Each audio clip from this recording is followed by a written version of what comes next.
अस्सलाम वालेकुम dear students. जैसा कि आप सबको पता है कि आपका एग्ज़ाम जो है वो ऑब्जेक्टिव टाइप टेस्ट होने जा रहा है, जो कि 28 जैन से स्टार्ट हो रहा है। तो बिफोर हैंड हम आपको कुछ ऑब्जेक्टिव्स यहाँ पर बताएंगे जो कि आपके एग्ज़ाम में आ सकते हैं, जो कि प्रोबेबल ऑब्जेक्टिव्स हैं जो आपके एग्ज़ाम में आपको हेल्प कर सकते हैं। इन एडिशन आपको थॉरली अपने हिसाब से भी स्टडी करना पड़ेगा।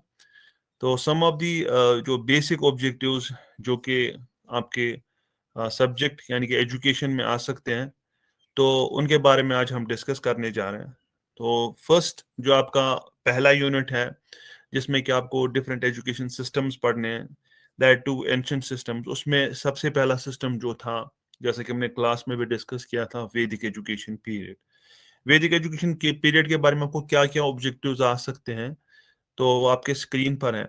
सबसे पहला जो है कि ये वैदिक पीरियड जो है, it dates back from 1500 to 500 BC. तो वैदिक एजुकेशन में जो बेसिक सोर्स वैदिक एजुकेशन का है वो 4 वेदास है, यानी कि उसमें 4 वेदास है। If A question is asked कि कितने वेदास हैं, तो your simple answer should be 4। वहां पर शायद लिखा हो 5 6 3 4, तो your answer should be 4। Then in Vedas, जो ये 4 वेदास हैं, इनका क्या क्या मतलब है। तो जो ऋग्वेद है, पहला वेद जो है, that's Rigveda. It contains hymns about mythology. तो हिंदू मिथोलॉजी के बारे में ऋग्वेद डिस्कस करता है। उसके बाद है Samaveda. Samaveda contains hymns about religious rituals, कैसे रिलीजियस रिचुअल्स को जो है हिंदू उस टाइम के जो है करते थे। Then there is Yajurveda. It contains instructions about religious rituals. And then Atharvaved. It consists of spells against enemies, sorcerers, and disease. इस इसमें एनिमीज के बारे में और डिजीज के बारे में डिस्कस किया जाता है। देन हम एक इम्पॉर्टेंट पॉइंट पे पहुंच जाते हैं, that is ultimate aim. AIIMS तो बहुत सारी थी वैदिक पीरियड की, तो लेकिन एक अल्टीमेट एम हर एक सिस्टम ऑफ एजुकेशन की होती थी। और वैदिक एजुकेशन की जो अल्टीमेट एम है, दैट इज मोक्ष। मोक्ष का मतलब होता है सेल्फ रियलाइजेशन, अपने आप को रियलाइज करना। और we can say moksha means to free one self from the cycle of birth, death, rebirth. ठीक है। तो अपने आप को उस साइकिल से निकालना, यानी कि पहले आपकी बर्थ होती है, फिर आपकी डेथ होती है, फिर आपकी फिर से रीबर्थ होती है। तो मोक्ष मीन्स अपने आप को इतना आप रियलाइज करें कि the rebirth should not take place. Then Vedic education system में गुरुकुल सिस्टम फॉलो किया जाता था। That is gurus home was considered as a school, rather it was a school. Gurukul system जो था, गुरुकुल जो था, गुरु के घर में ही पढ़ाया जाता था। It was kind of a residential school. जिस तरह हमारे यहाँ विद्यालय है वो रेजिडेंशियल स्कूल्स है। वहाँ बच्चे बैठते हैं, खाते हैं, पीते हैं। बोर्डिंग लॉजिंग उनकी सारी वहीं पे होती है, एंड रियरली उनके पेरेंट्स उनसे मिलने आते हैं। जैसे कि आपने गांधरबल में भी नवोदय विद्यालय जो है वो देखा होगा, और हर एक डिस्ट्रिक्ट में ऑलमोस्ट विद्यालय है। तो गुरुकुल सिस्टम जो था फॉलो किया जाता था, जहां पर कि गुरु के घर में ही सारी पढ़ाई होती थी। एंड जो शिष्य था यानी कि स्टूडेंट था, उसको गुरु के कुछ काम करने पड़ते थे, हाउस होल्ड वर्क्स जो थे, he had to do those household works. Then Sanskrit was the medium of instruction, यानी कि जिस तरह हमारा अभी मीडियम ऑफ इंस्ट्रक्शन इंग्लिश और उर्दू है, तो संस्कृत उस टाइम मीडियम ऑफ इंस्ट्रक्शन था। संस्कृत लैंग्वेज को यूज किया जाता था। संस्कृत लैंग्वेज को यूज किया जाता था। Then we come to methods of teaching, यानी कि किन मेथड से पढ़ाया जाता था। अभी हमारा मेथड जो है वो ऑनलाइन सिस्टम है, हम लेक्चरिंग यूज कर रहे हैं। तो उस सिस्टम यानी कि वैदिक सिस्टम में भी कुछ मेथड्स थे। वन सच मेथड वाज सर्वाना method, and the second was manana method, and the third one was nidhi dhyasana method. सर्वाना मेथड का क्या मतलब होता है? सर्वाना method is a method which means listening to the words or the texts uttered by the teacher, यानी कि teacher जो भी बोलता था वो बच्चे उसको मेमोराइज करते थे, उसको सुनकर मेमोराइज करते थे, सुनते थे, लिसन टू व्हाट जो गुरु बोलता था, जो कि वो वेद से पढ़ाते थे उनको, एंड वो बच्चा उसको सुन के जो है मेमोराइज करता था। देन वन मोर मेथड यानी कि मनाना is a process of deliberation और रिफ्लेक्शन ऑन द टॉपिक, यानी कि उस मेथड के बाद जब आप सुनते थे फिर उसको मेमोराइज करते थे, उसके बाद उस पर डिलिब्रेट किया जाता था और उस पर रिफ्लेक्ट किया जाता था, उस टॉपिक पे रिफ्लेक्शंस अपनी दी जाती थी कि what did they understand by those things जो कि गुरु ने स्पीक किए। निधि निधि ध्यासना जो है ये represents highest stage of method of teaching. It is a profound and repeated meditation. Profound और यानी कि सबसे गहरा मेथड है जिसमें ज्यादातर मेडिटेशन को यूज किया जाता है, जैसे कि कंसंट्रेशन। एंड वन मोर जो कि थिंग जो कि आपके एग्जाम में आपको आ सकती है, ये तो हम वैदिक एजुकेशन के बारे में डिस्कस कर रहे हैं कि कौन कौन से ऑब्जेक्टिव्स आ सकते हैं, कोर ऑब्जेक्टिव्स, उसमें है ओपनियाना मेथड और ओपनियाना सेरेमनी। ओपनियाना सेरेमनी क्या है? क्योंकि हर एक सिस्टम ऑफ एजुकेशन में ऑलमोस्ट एक सेरेमनी हुआ करती थी जबकि एक बच्चे को एडमिट किया जाता था किसी पर्टिकुलर स्कूल में, तो यहाँ पर भी एक सेरेमनी हुआ करती थी। Upanayana means it was used to celebrate starting of education of a child. It's actually composed of two words, upa. Upa means close and nayana means to bring. इसका ये मतलब है कि एक बच्चे को हम क्या करें, क्लोज लाएं, किसके पास, अपने टीचर के पास, और it means to bring closer to the divine और द गुरु, या तो ऊपर वाले के क्लोज उसको लाएं या तो गुरु के क्लोज लाएं, बिकॉज गुरु जो है उसका स्टेटस ये था वैदिक एजुकेशन में that he was considered next God, इनकी गॉड के बाद उसको दूसरी जगह दी जाती थी गुरु को। Then coming to the next जो आपका सिस्टम ऑफ एजुकेशन है that is Buddhist system of education. Buddhist system of education में भी आपको कुछ प्रोबेबल ऑब्जेक्टिव्स आ सकते हैं, तो उस बारे में हम डिस्कस करेंगे। तो सबसे पहला जो आपका प्रोबेबल ऑब्जेक्टिव आ सकता है दैट इज कि बुद्धिज्म का फाउंडर कौन था। बुद्धिज्म का फाउंडर एज यू नो, जिसको हम पॉपुलरली बुद्धा कहते हैं, एक्चुअल नेम इसका था नाम सिद्धार्थ गौतमा। मैं ये फाइल आपके साथ ऑलरेडी शेयर कर चुका हूँ व्हाट्सएप पे। इन केस आपको फिर से चाहिए तो मैं इंशाल्लाह फिर से आपको ये शेयर कर दूंगा। एंड ये दूसरी चीज ये कि ये जो बुद्धा है he was born at Kapilavastu Lumbini Nepal. Kapila वस्तु लिम्बिनी एक जगह नेपाल में है, वहां पर ये पैदा हुए। और बुद्धिज्म जो है, जिस तरह हमने अभी डिस्कस किया कि वैदिक एजुकेशन में दे यूज टू, जो उनका मेन सोर्स था ऑफ एजुकेशन, जो वो था दैट वाज फोर वेदास। यहाँ पर हम भी फोर वेदास की जगह जो है फोर नोबल ट्रुथ्स के बारे में जो है जानने को मिलता है। That is four noble truths, जैसा कि हमने क्लास में डिस्कस किया था कि पहला जो नोबल ट्रुथ है that is there are sufferings in the world. Then दूसरा जो noble truth है that is there are causes of suffering of the there are causes of suffering in this world. And the third is that is uh, there is end to the sufferings. And the fourth one, there are ways and means of end of sufferings. और उन sufferings को खत्म करने के लिए Buddhism believes in eightfold path। 8 नुकाती formula है उनका, मान लीजिए। यानी कि उसमें जैसे कि हम राइट कंसंट्रेशन की बात करते हैं, राइट थिंकिंग की बात करते हैं, तो बहुत सारी ऐसी चीजें हैं, यानी कि 8 ऐसी चीजें हैं जिन पर अगर आप फॉलो करेंगे तो आप जो है निर्वाण तक पहुंच सकते हैं। जिस तरह वैदिक एजुकेशन में मोक्ष अल्टीमेट एम था, यहाँ पर बुद्धिस्ट सिस्टम ऑफ एजुकेशन में अल्टीमेट एम जो है दैट इज निर्वाण और सेल्फ रियलाइजेशन। निर्वाण या हम उसको सेल्फ रियलाइजेशन कहेंगे, निर्वाण और सेल्फ रियलाइजेशन।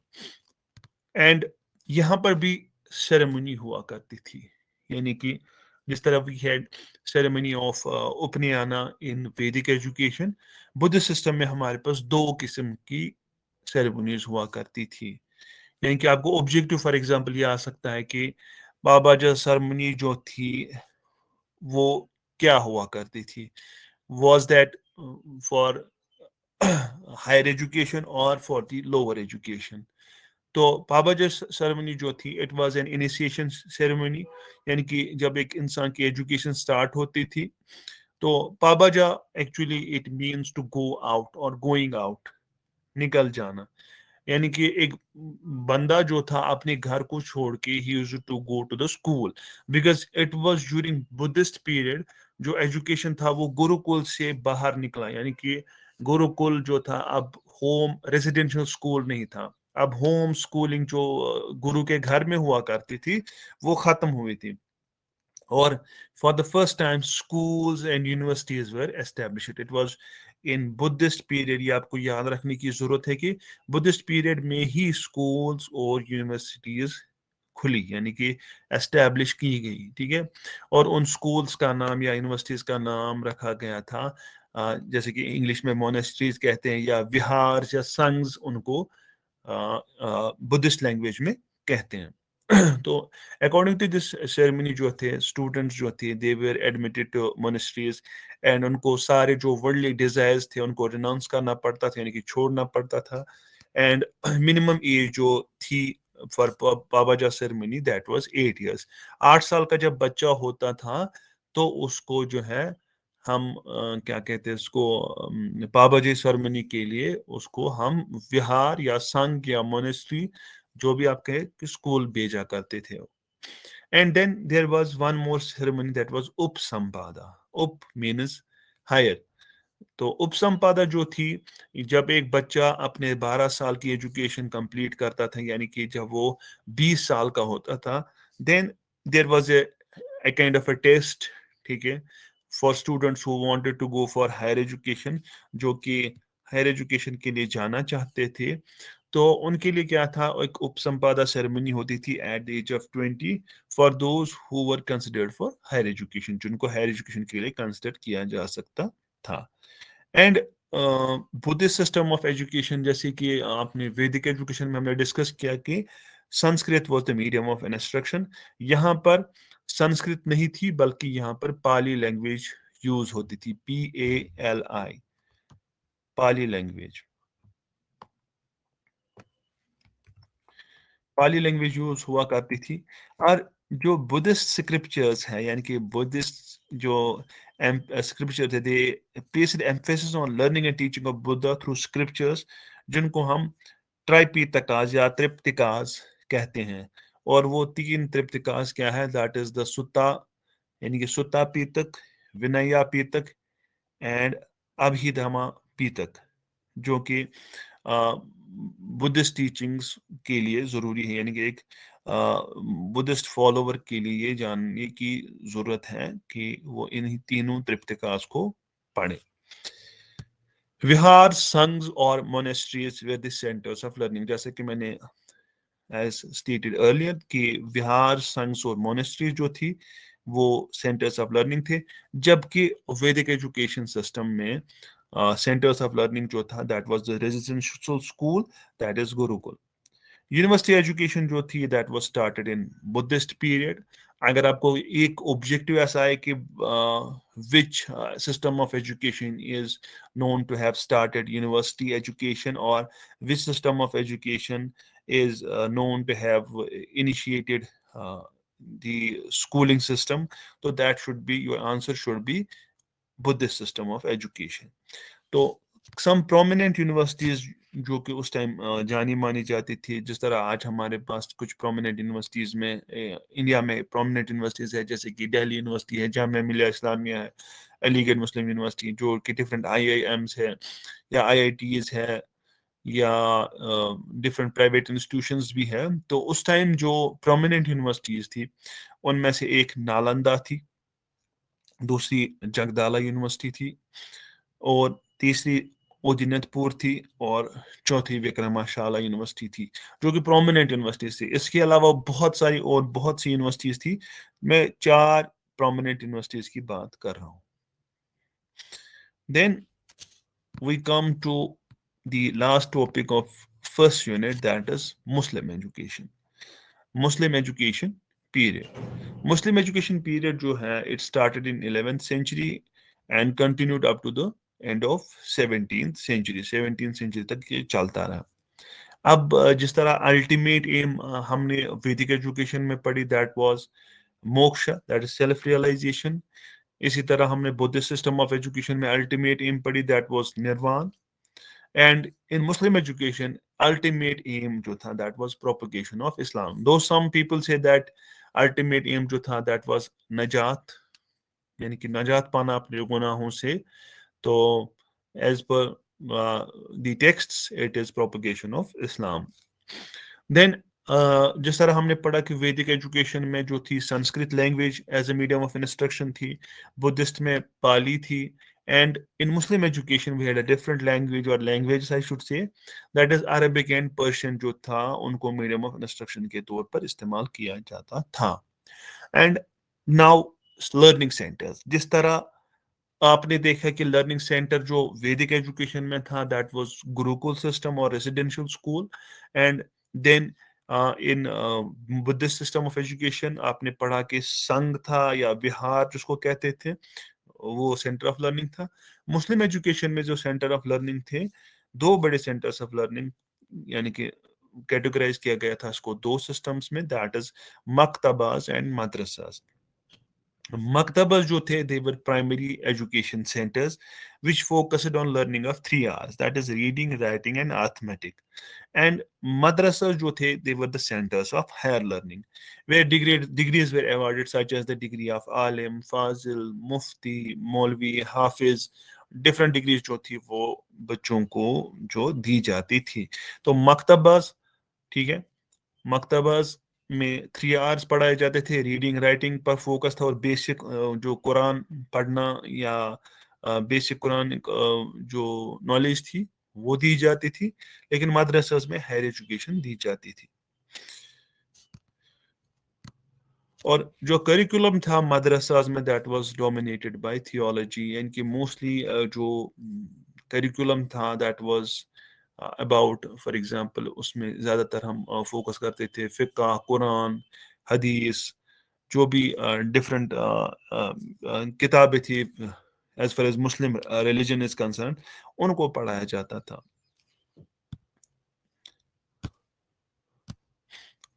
इन मुस्लिम पीरियड एक सेरेमनी हुआ करती थी, जिस तरह हमने पढ़ा कि ओपनियाना सेरेमनी वैदिक एजुकेशन में होती थी. Upanayana means to bring closer to the guru. इसी तरह पाबाजा सेरेमनी हुआ करती थी बुद्धिस्ट एजुकेशन में, यानी कि पाबाजा मीन्स गोइंग आउट, यानी कि जब एक बच्चे की एजुकेशन स्टार्ट होती थी, या उपसंपादा फॉर हायर लर्निंग. इसी तरह मुस्लिम एजुकेशन में दो सेरेमनीज हुआ करती थी with reference to Indian context, that is Bismillah Khani. Bismillah Khani means a ceremony which was performed for starting the education of a child. It was performed when child was 4 years, 4 months, and 4 days old. 4 साल 4 महीने और 4 दिन का जब बच्चा होता था, तो उसकी एजुकेशन स्टार्ट की जाती थी. And he was made to recite some Quranic verses. अगर उसको वो कुरानिक वर्सेस ना आते, तो उसको सीधे कहा जाता था कि आप बिस्मिल्लाह पढ़े. तो बिस्मिल्लाह पढ़ने के साथ ही उसकी एजुकेशन स्टार्ट हो जाती थी. And in some cases, in case of females, there was a ceremony called ज़रफ़-ए-शानी. फीमेल्स के लिए सेरेमनी हुआ करती थी जिसको हम ज़रफ़-ए-शानी कहते थे.